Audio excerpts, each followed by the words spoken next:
Hello, everyone. Welcome to the 20 Minute Moat podcast by Volume.io.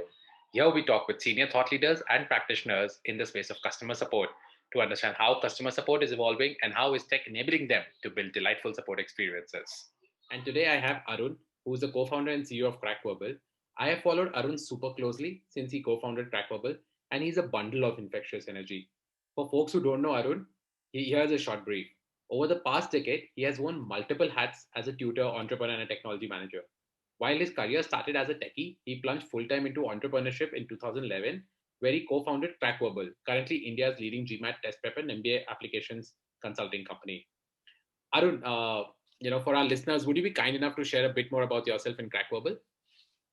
Thank you, Siddharth. Thank you for inviting me here. So I was a techie, and I think at some point I had bad career advice.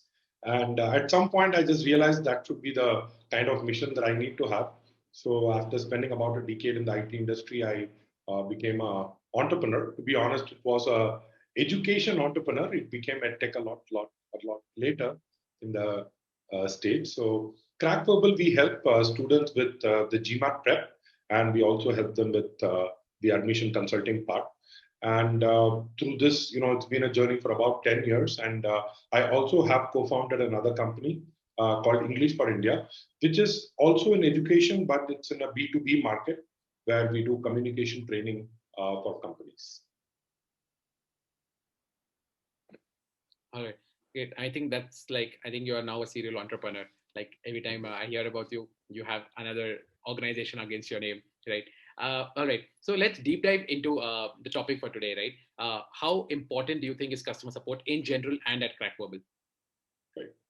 So I think one of the things that especially my sense is from the education world, and post COVID, there has been this talk of somehow translating everything that is brick and mortar onto an online version. And since I've had the advantage of seeing both sides, so we ran 3 centers in Bangalore and pre-COVID, and now we have gone completely online. So I think one of the biggest challenges that we have faced or we have seen is that when there is a touch and feel factor, when a student comes to approach you in a center, whereas the way he approaches online is very different, because when you approach a person, the human nature is to have a conversation, and there is a lot of non-verbal cues that also go into it. So when COVID hit and we had to shut down our 3 centers, and we actually transitioned to a completely online program. And now my support person is an email address. My support person is on the other side of the interface. And if the human context of a teacher does not come in the support interaction that we have, I think the whole essence, especially specifically in education, gets lost. Because a student may call us a week before the test, and he may have one question.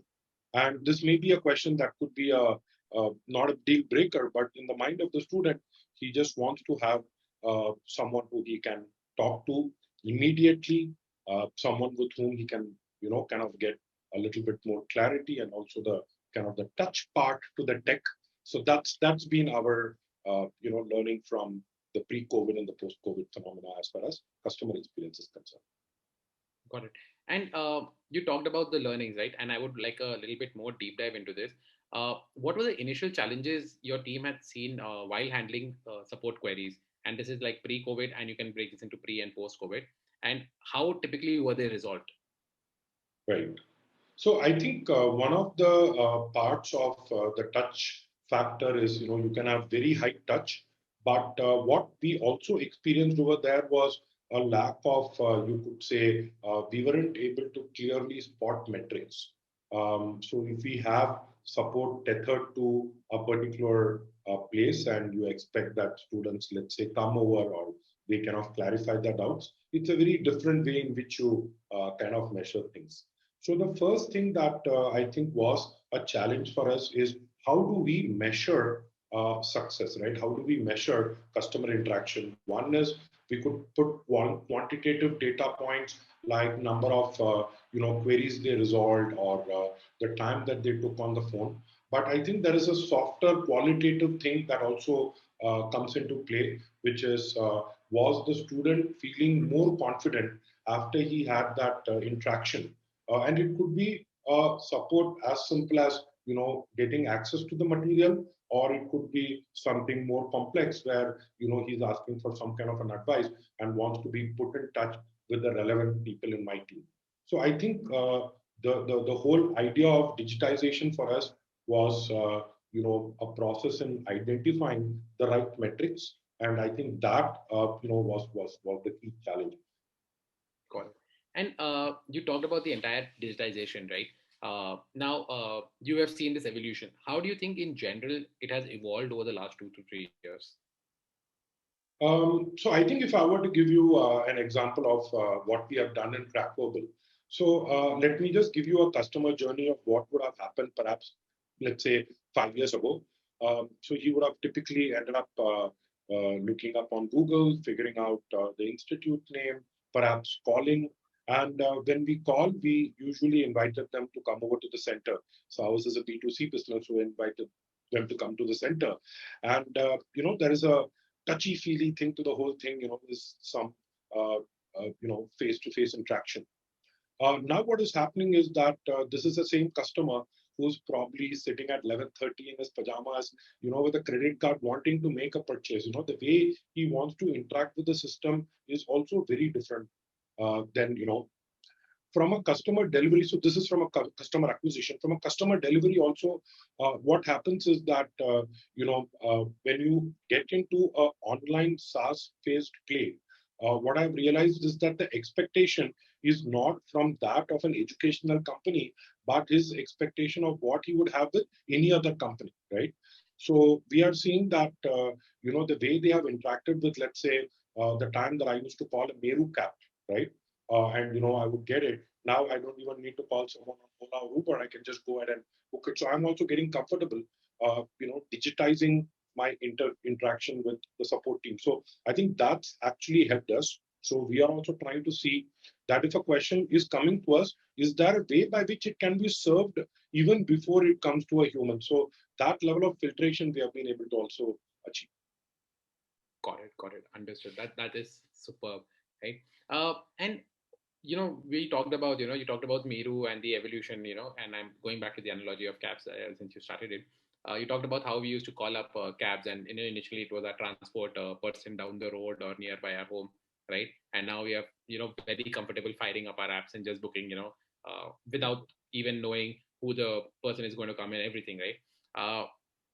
Do you think, similar to that, right, customers are changing their mindset when it comes to support? Are they trying to reach brands, and you can talk about CrackVerbal on new channels such as Instagram, WhatsApp, Facebook Messenger? Right. So I think that has been another huge shift in the way we have, kind of supported our students. So we traditionally used to have, conventional channels where it was one-on-one. But now, for example, we have a Telegram group, and everyone added to a particular batch comes onto the Telegram group, and the conversation is happening. And there are more than one people on that channel, so including me. So I also kind of get to hear in on what the student wants, because it's also important for me, both as an educator, as a CEO, to kind of be clued in into what are the kind of questions that students seem to be asking, and trying to see what is the overall trend in and how we can prepare for it by um, building those use cases or building those support queries in house. But I think definitely uh, we have been using Telegram. What we also see is that, so to give you an analogy of the customer that I'm getting today, if I were to look at someone who graduated from college this year, that is in 2021, chances are he was born in 2000, and he got his mobile in 2010 or 12. So he is kind of grown in a chat first world. For him, the primary mode of communication is not email, but it is like, I've been on Facebook Messenger, I've been on WhatsApp. Why would I need to go and write an email? So I think it's just the notion of how we attach, our notion of email versus something that is more real time like chat. So I think we are more prone to the latter than the former. I love that word, right? Chat first generation, right? They're more comfortable with chatting and then actually typing out an email. Great. How do you think automation is impacting customer support? Because you talked about digitization, you talked about how everyone is. I mean, we are going through an evolution on customer support. How do you think automation is impacting it? Right. So I think automation for me there are two aspects. One is the personalization that happens at scale, because at some point from a company perspective, it is a trade-off between efficiency and effectiveness. I can be very efficient if I can kind of have like a template for every question that exists, but then there is no heart to what we do in support. There is no human element or a human touch to it.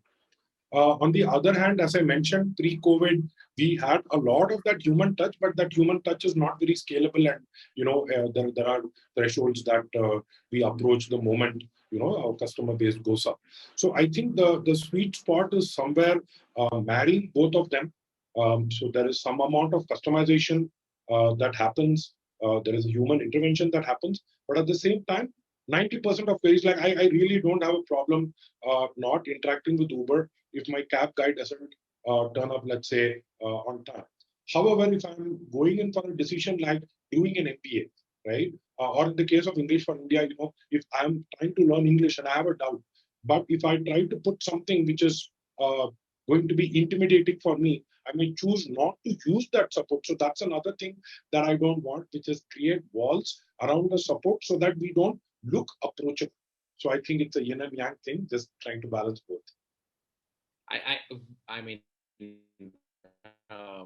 I do agree with that, and so does Worloop, right? We believe in, completely breaking down the walls of customer support so that it's accessible by everyone, right? And coming to AI-powered chat and voice bots, right?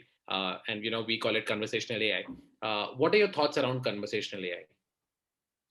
So I think conversational AI, especially when it comes to answering questions, so a lot of times I think consumers are also interested not in talking to someone, but they are interested in getting their problems resolved, right? How it gets resolved, according to me, is a lesser problem as long as it gets resolved. So I think having that element of discovery when it comes to students. So I'm giving again an example of what happens in education. So when a student comes to me with a problem, what he's telling me may not be the problem actually. And it may happen that we may have a conversation that we need to really dig out. Maybe something similar to the 5 whys, right? Like, okay, why are you thinking that you are doing this? Then he gives another answer, and this is why do you think? And then we finally are able to zero in on that actionable bit, which requires us to. So I think if conversational AI comes to a point where it is able to get that level of kind of engagement, with the user to understand the problem, I think that should be the way to go forward. Got it. And what do you feel is? I mean, you talked about getting to the right context. Apart from that, what do you feel is like missing in today's conversational AI? I think what happens is that the path should be, I think there are two paths to it. One is the efficiency and the effectiveness. So I think people are hard pressed for time.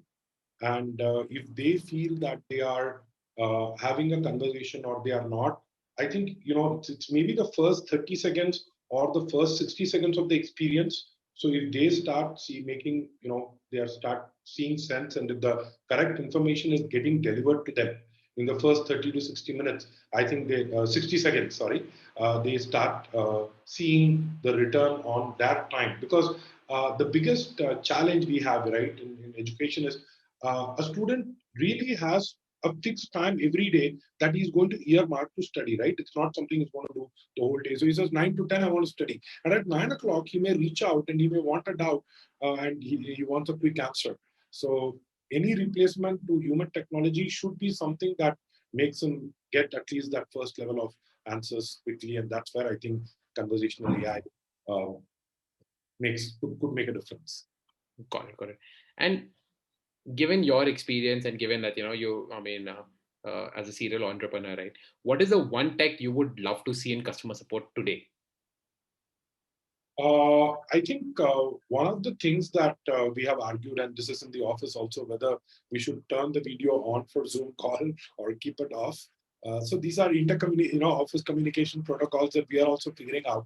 And I think that there is a huge merit in having some kind of a video interface while interacting with the agent, or it could be the support service person. Because, just seeing a person, working out of their home office, I mean, there is no I think that adds a touch to the whole conversation, and adds the humanness to it, I guess. Sure, sure. Great. Arun, I can keep asking you questions, but I'll not take any more of your time, because I mean, we can continue our conversations. But it was brilliant to have you here, right? Thank you so much for joining us today, Arun. Lovely to be a moderator to this discussion with you. Thank you, Siddharth. The pleasure was all mine, and happy if I was able to shed some light on some of these topics. You were brilliant. I got a lot of learnings. Thank you so much. Thank you. Thank you for listening in to our episode today. We'll be back with another interesting, thoughtful, and insightful episode shortly. In the meanwhile, you could check out our previous episodes on whirlloop.io/podcasts. If you're looking to build delightful support experiences, do reach out to us on hello@whirlloop.io. Till next time, this is Sid from whirlloop.io signing off.